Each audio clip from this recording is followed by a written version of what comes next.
kahapon ng ebanghelyo natin tungkol sa katigasan ng ulo ng tao. Bakit naparusahan ng tao? Matigas ang ulo. Hindi sumusunod. Kaya nga narinig natin sa ating ebanghelyo ngayon kung paano si Kristo pagpasok ng templo, itinama niya ang mga taong wala sa lugar. Masama bang magtrabaho, Father?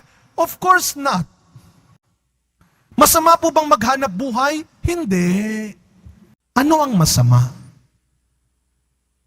Yung nang-aagaw ka ng hindi sa iyo.